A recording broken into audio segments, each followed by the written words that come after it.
우리는 역사책을 보고 역사를 배웁니다. 그리고 그대로 믿습니다.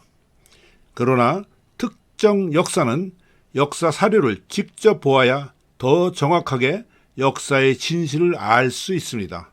더 실감나고 재미도 있습니다. 위화도 해군의 역사가 바로 그런 경우입니다. 그래서 역사 탐정은 긴박하게 돌아갔던 위화도 해군의 역사 사료를 제시하며 설명하겠습니다. 우왕 14년 1388년 2월 많은 기사 중에서 관련된 기사만 보겠습니다. 명나라에 사신으로 갔던 설장수가 돌아온 기사입니다. 설장수는 명황제의 구두 선언을 전했습니다. 내용이 길어 요약합니다. 고려가 명에게 팔아먹은 말 5,000필이 모두 약하고 작은 것뿐이요. 엉터리 말을 비싸게 팔지 마시오. 첩자를 보내 명의 군대를 정탐하지 마시오. 앞으로 사신을 보내지 마시오. 천령 이북 땅은 원래 원나라 땅이었으니 요동에 귀속시키겠소. 천령 이북 땅에 관한 명황제의 폭탄 선언에 고려가 시끄러워졌습니다. 이어지는 2월 기사를 요약하겠습니다. 명의 침공에 대비하라고 지시했다. 우왕과 최영이 몰래 요동 공격을 의논했다. 박의중이 천령 이북은 고려 땅이라는 국서를 갖고 명나라에 갔다. 국서 내용은 이렇다. 천령 이북을 살펴보면 역대로 문주, 고주, 화주, 정주, 함주 등 여러 주를 거쳐 공엄진에 이르니 원래부터 본국의 땅이었습니다. 천령의 산은 개경으로부터 거리가 겨우 300리입니다. 공엄진을 변경의 경계로 삼은 것은 1, 2년이 아닙니다.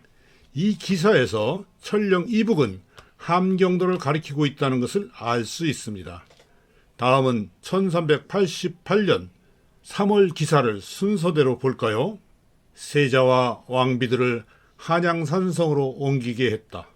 이때 전라, 경상 이도는 왜구들의 소굴이 되었다. 최영의 딸을 왕비로 맞았다. 요동 공격을 만류한 이자송을 죽였다. 요동에서 왕명득이 와서 천령의 설치를 통보했다. 1388년 4월 1일 기사입니다. 이성계가 요동 공벌의 사불가론을 주장했다. 그 유명한 사불가론 잘 아시지만 다시 볼까요? 첫째, 작은 것이 큰 것을 치는 것은 불가하다. 둘째, 여름에 군사를 내는 것은 불가하다. 셋째, 군대가 멀리 떠난 후 왜구가 빈틈을 노릴 것이니 불가하다. 넷째, 장마철이라 활과 악교가 느슨하고 군대에 질병이 돌 것이니 불가하다. 그러나 우왕은 요동 공격을 중지할 수 없다고 했습니다. 이성계는 추수가 끝난 가을에 하자고 했습니다. 그러자 우왕은 요동 공격을 반대한다고 죽인 이자송의 사례를 들면서 이성계에게 말했습니다. 경은 이자성을 보지 못했는가? 우왕은 자신의 결정을 따르지 않으면 이자성처럼 이성계를 죽일 수 있다고 협박했습니다. 1388년 4월 18일 기사입니다. 요동 정벌군이 평양에서 출발했다. 2달 만에 요동 정벌군이 떠났습니다. 정말 번갯불에 콩 구워 먹는 것 같지 않습니까? 고려에도 빨리빨리 문화가 있었나 봅니다. 1388년 4월 날짜 미상의 기사입니다. 왜구가 초도에 들어왔다. 이때 경성의 장정들이 모두 군대에 나가 노약자만 남아 있었다. 매일 밤 봉화가 여러 차례 올라왔다. 경성이 비어있고 인심이 위태롭고 지승승했다. 언제 어떻게 될지 모를 지경이었다. 1388년 5월 날짜 미상의 기사입니다. 양광도 안념사 전리가 급히 보고했다. 왜구가 40여 군을 노략질하는데 남아있는 병사들이 약하여 무인 지경을 드나들듯 합니다. 이에 원수, 도웅, 김주, 조준 등을 보내어 방어하게 하였다. 전라도 안념사 유양보가 보고했다. 외선 80여 척이 진포에 와서 정박하며 근방의 주와 군을 노략질하고 있습니다. 우왕이 상옥은 진여의를 전라도와 양강도에 보냈다. 병을 핑계대고 요동정벌에 참여하지 않고 자제나 노예를 대신한 자들을 모두 뽑아 왜구를 방어하게 했다. 숨거나 피하는 자는 군법으로 처단하고 그 재산을 몰수하였다. 1388년 5월 7일 기사입니다. 압록강을 건너 우야도에 주둔했다. 도망가는 병졸들이 길에 줄줄이 이어졌다. 우왕이 소재관에서 참수하게 하였으나 멈추게 할 수 없었다. 1388년 5월 13일 기사입니다. 요동 정벌군의 수장들이 해군을 건의했는데 알려지지 않은 내용을 발췌하겠습니다. 좌우 도통사가 해군을 건의했다. 천령 이북이 우리 땅이라는 국서를 갖고 박의중을 명나라에 보낸 것은 매우 좋은 계책이었습니다. 그런데 명나라의 답변을 기다리지 않고 갑자기 명나라를 침범하는 것은 나라와 백성의 복이 아닙니다. 그러나 우왕과 채영은 듣지 않았다. 이성계와 조민수는 먼저 외교적인 해결책이 선행되어야 한다고 주장했습니다. 1388년 5월 24일 기사입니다. 서북면 조전사 최유경이 우왕에게 달려와 해군 사실을 보고하였다. 드디어 의아도 해군을 했습니다. 이 다음의 역사는 모두 잘 알고 있어서 생략합니다. 그런데 말입니다. 외교적인 해결을 하러 명나라로 간 박의중은 어떻게 되었을까요? 궁금하시죠? 그 이야기가 명나라 역사서인 명사의 조선열전에 나옵니다. 명사는 고려 말의 역사를 조선열전에 기록했습니다. 1388년 4월 기사입니다. 고려왕이 표문을 올려 말했다.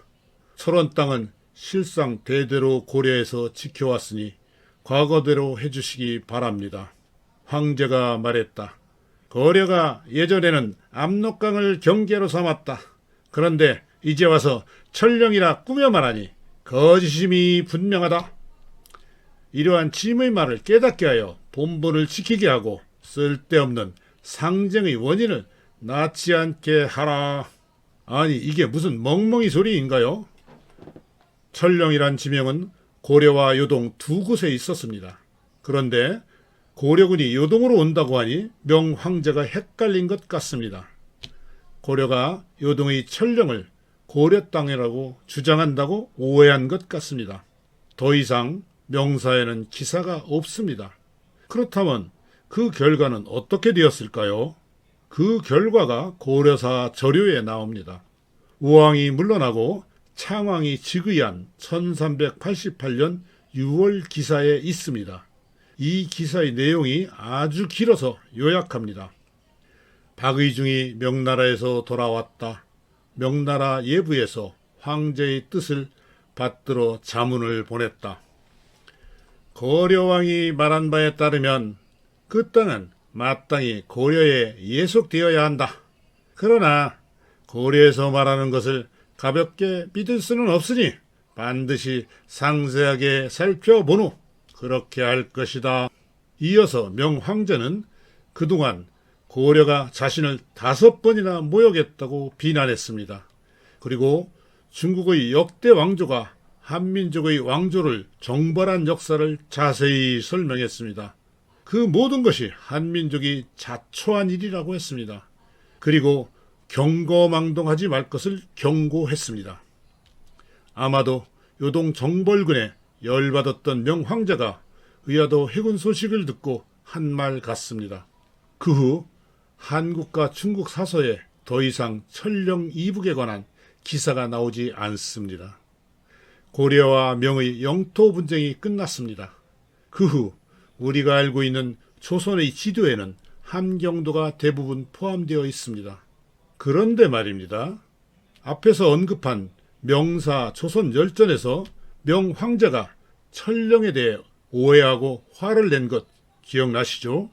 그런데 어떻게 해서 명황제의 오해가 풀렸을까요? 이것도 궁금하지 않습니까? 고려 때 거란이 쳐들어왔죠. 서희가 전쟁 대신 외교로 해결했고 강동 육주를 확보했습니다. 그래서 후세 사람들은 서희를 찬양합니다. 명가의 영토 분쟁에서 박의중이 서희와 같은 역할을 했다고 생각합니다.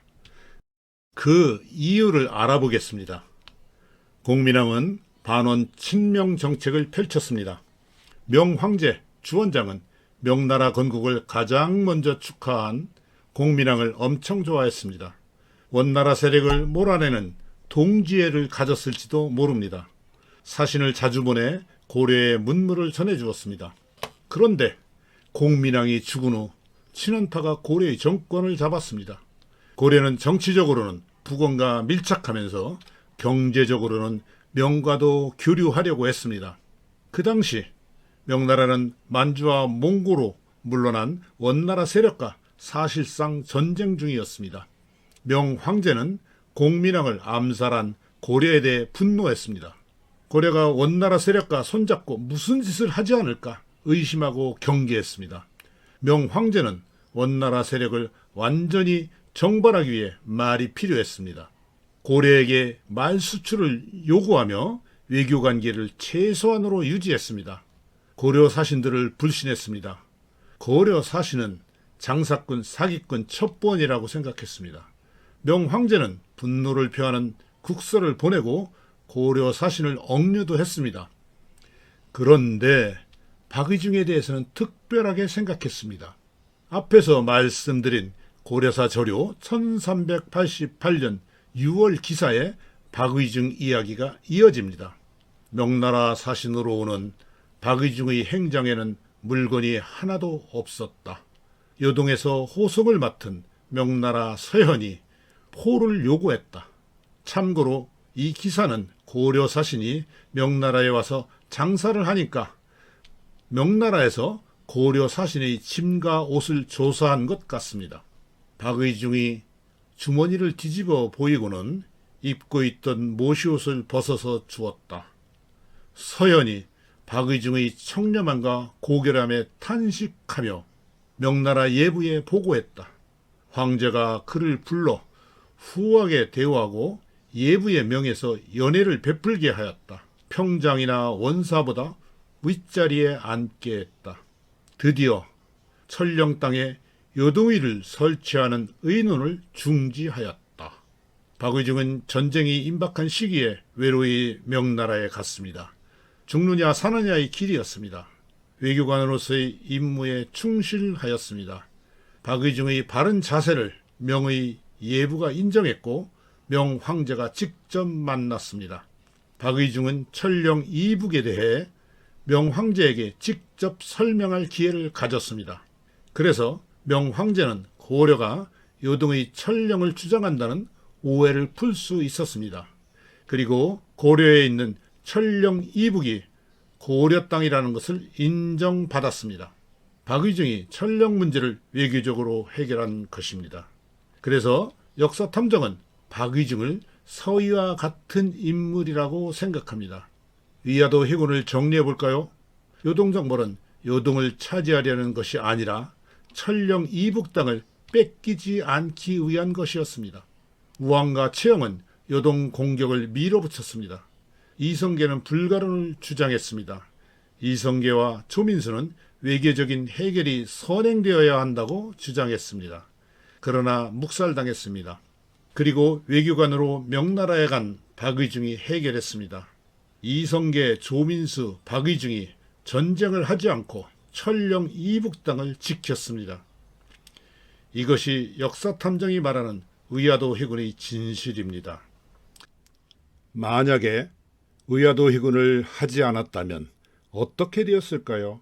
명황제가 천령 이북 함경도를 고려 땅이라고 인정했을까요? 전쟁이 요동에서만 일어났을까요? 한반도로 전쟁터가 확산되진 않았을까요? 명나라 입장에선 변방에서 일어난 전쟁에 불과했을 뿐입니다. 그러나 고려 입장에선 올로와 나싱의 전쟁이 되진 않았을까요? 그런데 말입니다. 세월이 흘러 한국인은 고려 땅인 천령 이북 함경도를 역사에서 내팽개쳤습니다. 그 옛날 잃어버린 요동 땅을 그리워하며 의아도 해군과 이성계를 비난하고 있습니다. 그러나 그 당시 이 땅에 사는 우리 선조들의 입장은 어땠을까요? 고려 말 백성들은 권문세족의 착취, 홍건적의 침략, 왜구들의 무수한 침탈 때문에 자기 나라에서 이리저리 도망다녔습니다. 삶의 고통에 찌들어 눈물 흘리던 우리 선조들은 위화도 해군을 어떻게 생각했을까요? 한국사를 사랑하시는 분들, 이 땅에서 살아온 선조들의 삶을 생각하시는 분들, 600여 년이 지난 오늘날 우리는 위화도 해군을 어떻게 바라보고 평가해야 할까요? 많은 토론을 기대합니다. 구독과 좋아요 팍팍 눌러주세요.